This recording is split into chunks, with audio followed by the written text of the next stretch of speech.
Friends, അപ്പോൾ നമുക്കിന്നൊരു engagement ഉണ്ട്. അപ്പോൾ നമ്മളെല്ലാവരും കൂടിയിട്ട് എൻഗേജ്മെൻറ്റ് പോവുകയാണ്. എൻ്റെ കസിൻ്റെ എൻഗേജ്മെൻ്റ് ആയിരുന്നു കേട്ടോ. അപ്പോൾ നമ്മൾ ഓട്ടോയിലാണ് പോകുന്നത്. നമ്മളിവിടെ പോയപ്പോൾ അവർ ഫോട്ടോ എടുക്കുന്ന തിരക്കായിരുന്നു. അപ്പോൾ നമ്മൾ കുറച്ച് നേരം അവരുടെ ഫോട്ടോസും കാര്യങ്ങളൊക്കെ ഒന്ന് നോക്കി നിന്നു. കോസ്റ്റ്യൂമൊക്കെ സൂപ്പറായിട്ടുണ്ട്, അടിപൊളിയായിട്ടുണ്ട്. അപ്പോൾ നമ്മൾ കുറച്ച് നേരം അവളങ്ങനെ കുറച്ച് നേരം നോക്കി നിന്നു കേട്ടോ. അങ്ങനെ ആ ഫോട്ടോസൊക്കെ എടുക്കൽ കഴിയുമ്പോഴത്തേനും ചെക്കൻ വന്നു. ചെക്കൻ അവിടെ അടുത്ത് തന്നെയാണ് കേട്ടോ വീട്. അപ്പോൾ ചെക്കൻ വന്ന് ഇറങ്ങി.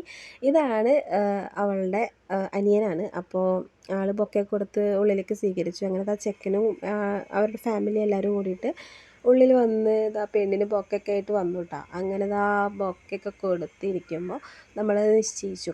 വലിയ ആൾക്കാരൊക്കെ കൂടിയിട്ട് കല്യാണം ഉറപ്പിച്ചു.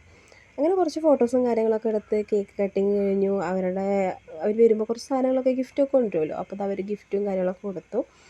അങ്ങനെ ഫോട്ടോസും കാര്യങ്ങളൊക്കെ കുറച്ച് നേരമൊക്കെ എടുത്തു. അപ്പോൾ ഞങ്ങൾ ഫുഡ് കഴിക്കാൻ പോയിട്ടാ. ഫുഡ് കഴിക്കൽ നല്ല അടിപൊളി ബീഫ് ബിരിയാണി ഉണ്ടായിരുന്നു. ഞങ്ങൾ ബീഫ് ബിരിയാണി ഒക്കെ കഴിച്ച് ഫുഡ് കഴിക്കലൊക്കെ കഴിഞ്ഞു. അപ്പം കസിൻസ് കുറച്ച് പേര് ഫോട്ടോസ് എടുക്കാനും കാര്യങ്ങളൊക്കെ നിന്നു. അങ്ങനെ പരിപാടി ഉഷാറായി.